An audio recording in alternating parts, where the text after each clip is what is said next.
دیکھنے والے کہا کرتے ہیں اللہ اللہ، یاد آتا ہے خدا دیکھ کے صورت تیری۔ اللہ نے صورت ہی ایسی بنائی، جمال ہی ایسا دیا، خوبصورتی ہی ایسی دی کہ جو حضور کو دیکھتے وہ دیکھتے ہی رہ جاتے۔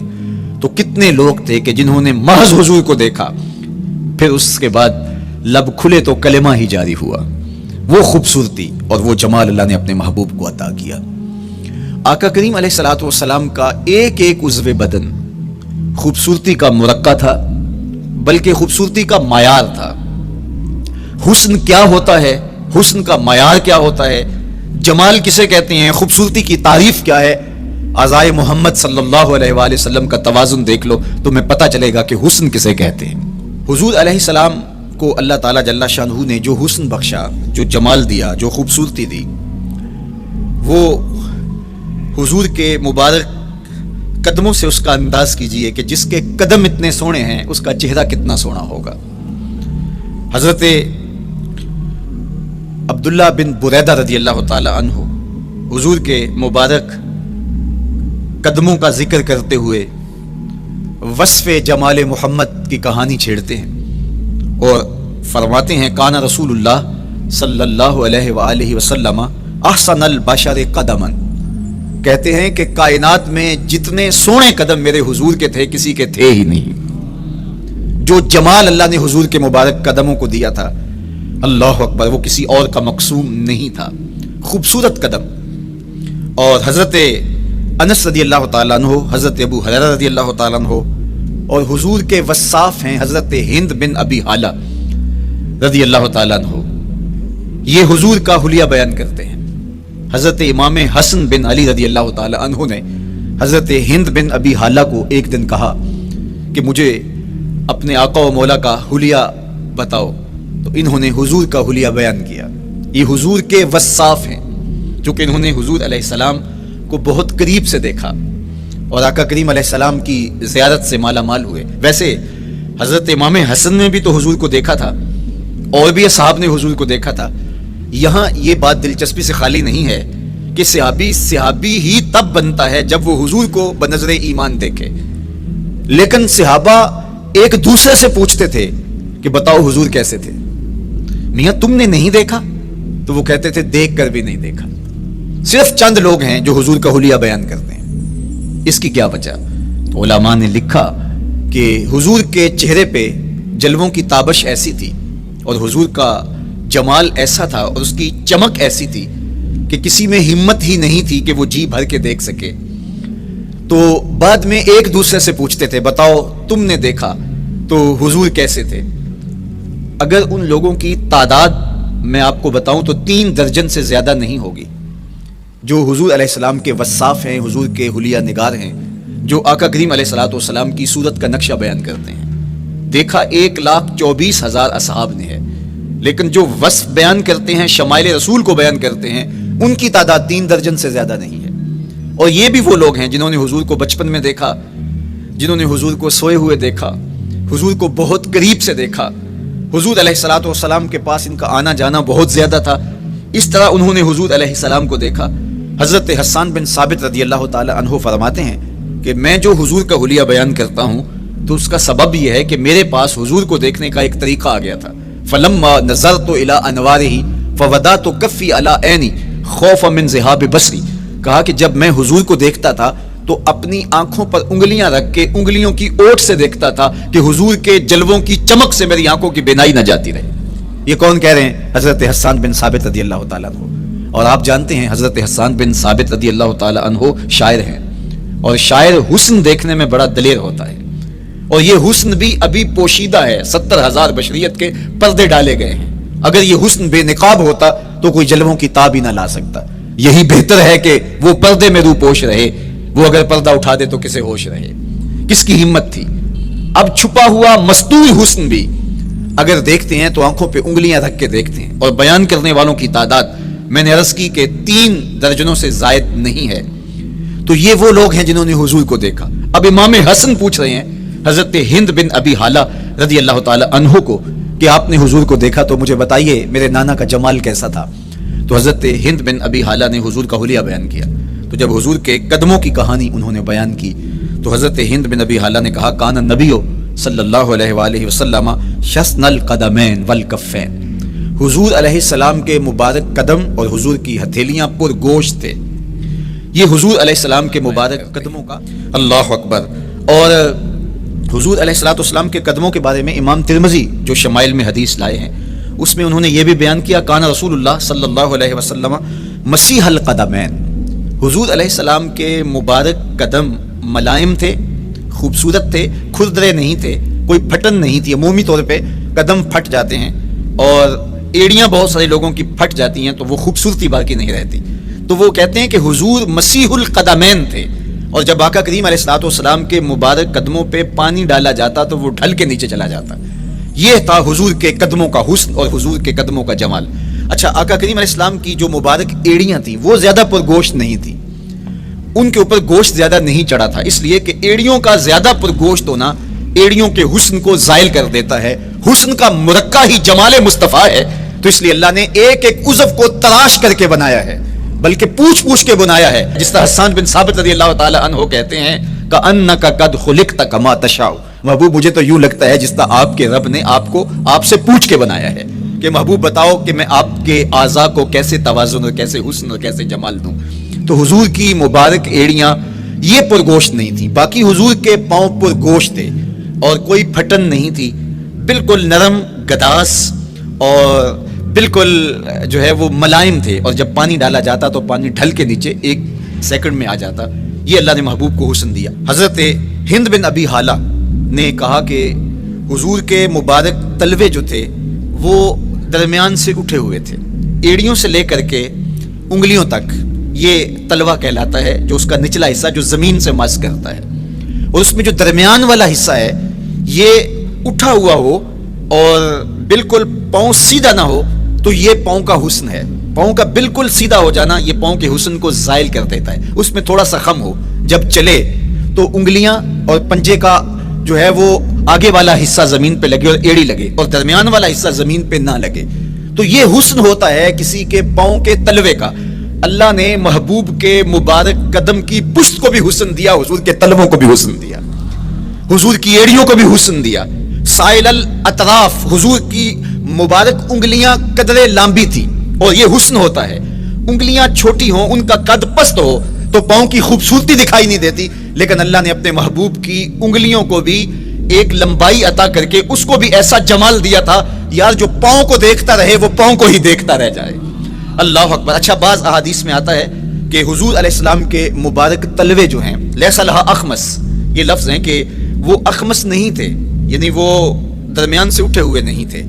تو اس کا کیا مطلب ہے؟ یہ حضرت ابو ہریرہ رضی اللہ تعالیٰ عنہ سے جو مروی روایت ہے اس میں یہ ہے لیس لہا اخمس، اور حضرت ہند بن ابی حالہ سے جو حضور کے مبارک تلووں کا حسن بیان کیا گیا ہے تو اس میں یہ بیان کیا گیا ہے کہ حضور علیہ السلام کا مبارک قدموں کا تلووں کا حسن یہ تھا کہ وہ درمیان سے تھوڑے سے اٹھے ہوئے تھے، اور یہ خوبصورت پاؤں کا جمال ہوتا ہے. تو ان دو چیزوں میں علماء نے تطبیق کی ہے. اللہ ان علماء کی قبروں پر رحمت نازل کرے جو حضور کے حسن پہ، حضور کے جمال پہ گفتگو کرتے رہے، اور ایک ایک عضو پر انہوں نے کئی صفحات لکھے اور کتابیں انہوں نے تحریر کی حضور کے جمال پر. اب حضرت ہند بن ابی حالہ رضی اللہ تعالی عنہ، انہوں نے تو حضور کو گھر میں دیکھا تھا، یہ حضرت خدیجہ الکبریٰ رضی اللہ تعالی عنہا کے فرزند تھے ابو حالہ سے. اب انہوں نے تو دیکھا، اب حضور لیٹے ہیں تو انہوں نے حضور کے پاؤں کو دیکھا کہ درمیان میں ہلکا سا خم ہے اور یہ پاؤں کا جمال ہے. اب حضرت ابو ہریرہ رضی اللہ تعالی عنہ نے جو حضور کے پاؤں کو دیکھا تو یہ اندرون خانہ کا دیکھنا نہیں تھا، تو انہوں نے کیسے دیکھا؟ تو حضرت ابو ہریرہ سے مروی ایک روایت سے سمجھ آتی ہے کہ انہوں نے جو کہا کہ لیس لہا اخمس، کہ ان کے مبارک تلوے درمیان سے اٹھے ہوئے نہیں تھے بلکہ بالکل برابر تھے، تو اس کا کیا مطلب ہے؟ تو حضرت ابو ہریرہ سے ایک روایت مروی ہے، وہ فرماتے ہیں کہ جب حضور علیہ السلام کسی چٹان کے اوپر چلتے تو حضور علیہ السلام کا وہاں قدم پڑتا تو وہ اس چٹان کے اندر حضور کا قدم گھس جاتا، وہ موم کی طرح چٹان نرم ہو جاتی. اس طرح زمین پر بھی حضور چلتے تو مبارک پاؤں کا جو نشان قدم ہے وہ پورا دکھائی دیتا. تو حضرت ابو ہریرہ رضی اللہ تعالیٰ عنہ اس سے یہ سمجھے کہ حضور کے تلوے جو ہیں وہ برابر ہیں. تو علماء نے اس پر گفتگو کی ہے. ایک تو حضور جب چلتے تھے تو آقا کریم پورے زور سے قدم زمین پہ رکھتے تھے اور اس وقار سے چلتے تھے کہ جس طرح حضور اونچائی سے نیچے کی طرف اتر رہے ہوں. تو جب پاؤں کو جما کر کے زور سے رکھا جائے تو پھر جو ہے وہ نشان نیچے پڑتا ہے. یا اللہ اپنے محبوب کے لیے زمین کو اور پتھروں کو بھی نرم کر دیا تو پھر حضور کے تلووں کا نقش بھی زمین کے اوپر جو ہے وہ ہویدا ہو جاتا۔ سلطان قاتبائی نے ایک ایسا ہی پتھر جس کے بارے میں شنید تھی کہ اس پر حضور کے قدموں کا نقش موجود ہے، تو انہوں نے 20,000 دینار کے اندر وہ خریدا، اور انہوں نے یہ کہا کہ جب میں فوت ہو جاؤں تو حضور کے قدموں کے نشان والا پتھر میری قبر کے سرہانے بطور کتبہ لگایا جائے۔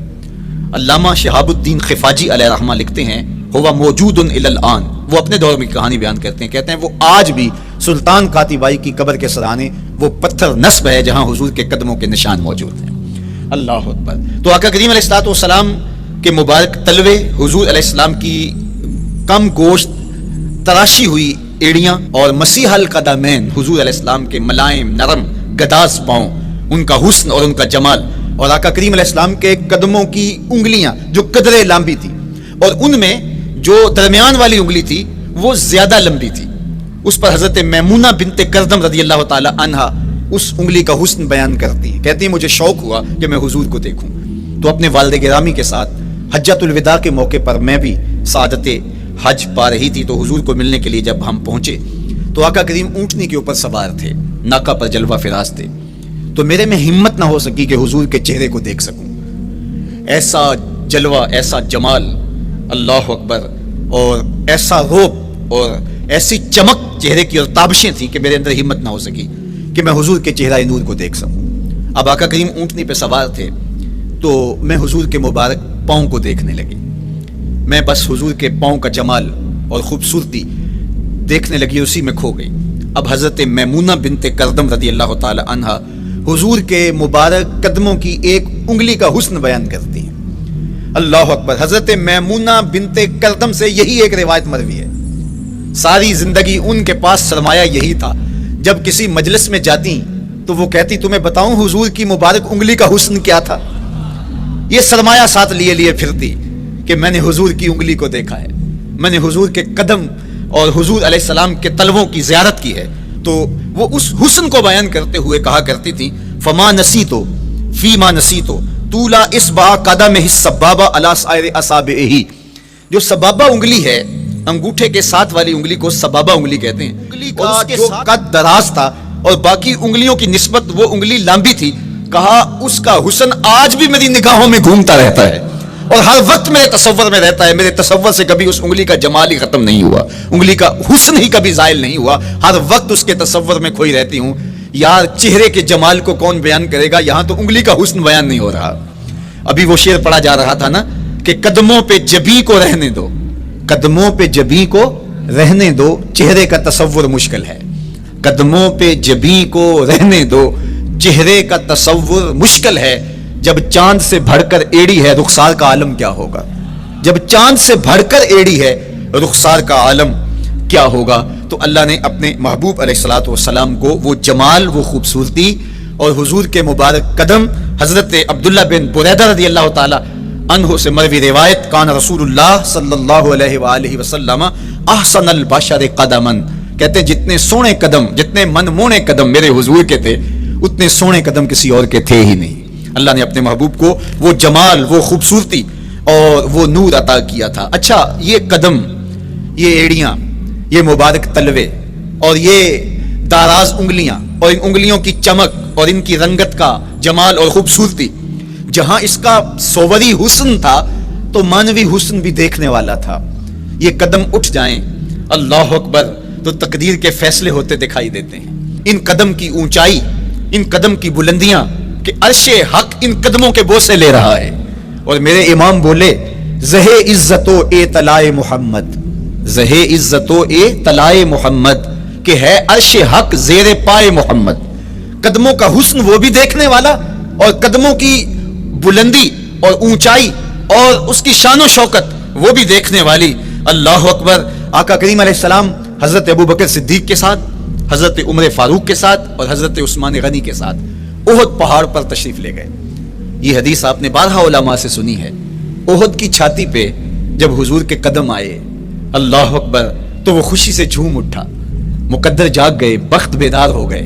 ان کے قدم جو کہ اس شاک کی آنکھوں کی ٹھنڈک ہے، جب چھاتی پہ آ جائیں تو کون عاشق نہیں جھوم جائے گا. یہ تو حضور کے قدموں کے حسن کو بیان کیا جا رہا ہے. آپ کی روح رقص کر رہی ہے اور آپ کا دل جو ہے وہ ایک عجیب سرور اور کیف کی وادی میں اور ایک جو ہے وہ خوشیوں کے جو ہے وہ عالم میں نہال ہوتا چلا جا رہا ہے. لیکن یہ قدم جب چھاتی پہ آیا تو پھر احد، ظاہر تو پتھر ہے احد، لیکن حضور سے پتھر بھی پیار کرتے ہیں. فرمایا احد جبل یحبنا ونحبہ، احد ہم سے پیار کرتا ہے، پہاڑ ہے، پتھر ہے، لیکن ہم سے پیار کرتا ہے، ہم اس سے پیار کرتے ہیں. اس کائنات میں صرف سرکش انسانوں اور جنوں کے علاوہ کائنات کی ہر شے حضور سے پیار کرتی ہے، حضور سے محبت کرتی ہے. اور میں تمہیں پیار کی ایک اور کہانی سناؤں. مسجد نبوی ہے، آقا کریم تشریف فرما ہیں، منبر پہ جلوہ فراز ہوئے.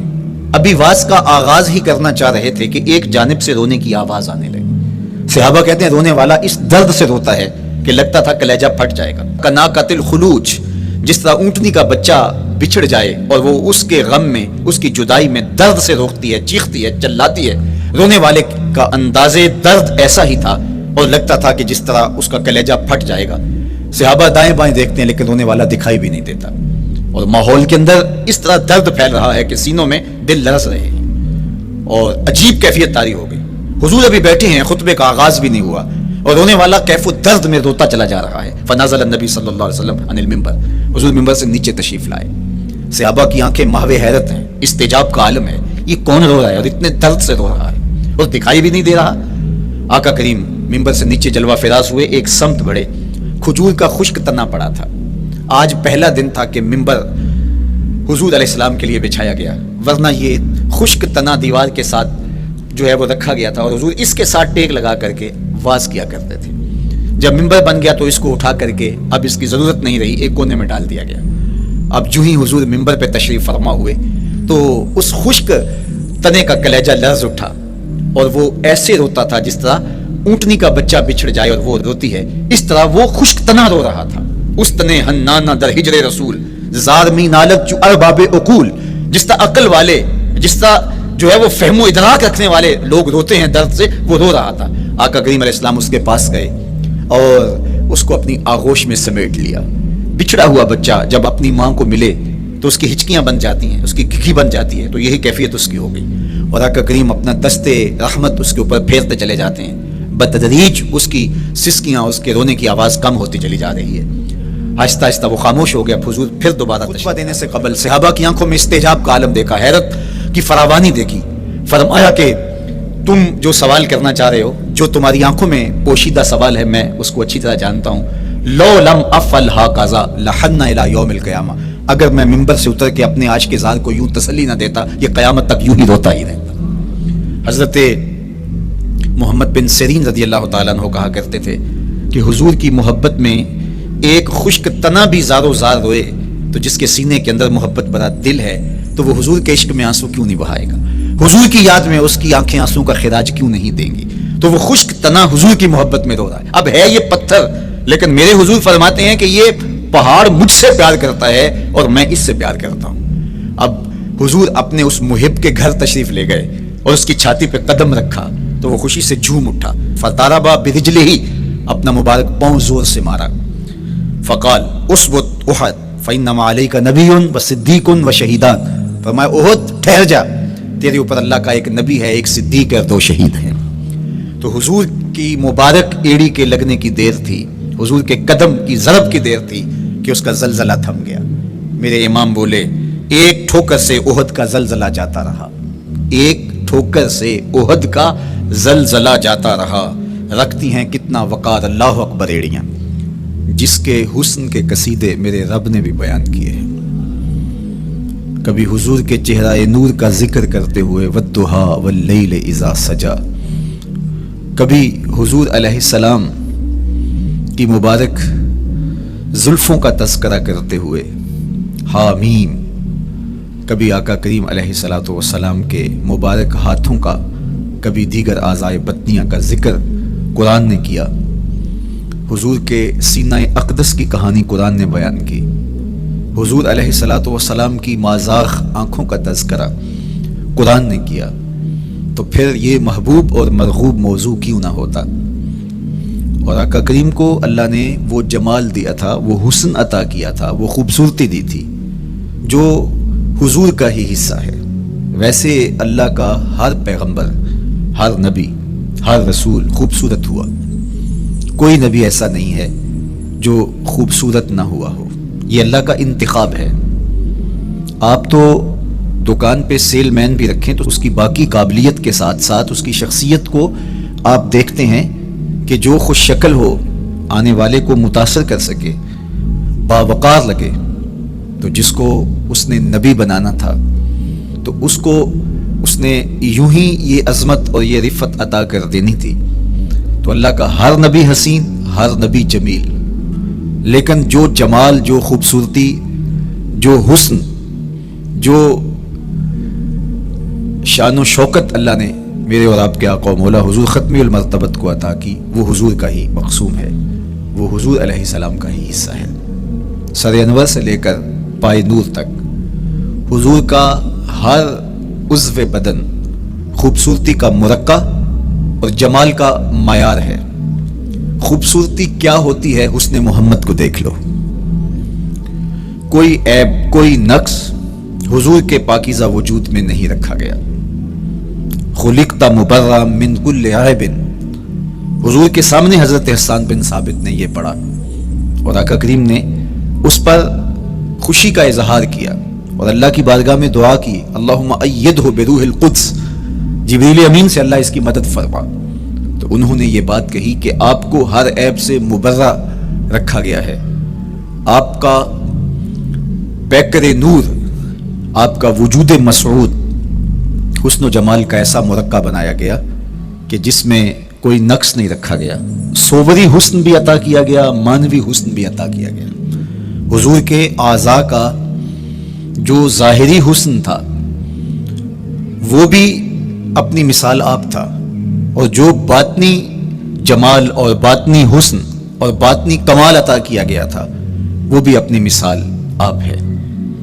اگر حضور علیہ السلام کے مبارک ہاتھوں کو جمال دیا گیا ہے، لیکن جو توانائی عطا کی گئی، جو طاقت عطا کی گئی، ید اللہ کے جو جلوے ان ہاتھوں میں رکھے گئے، وہ بھی ایک دل آویز کہانی ہے۔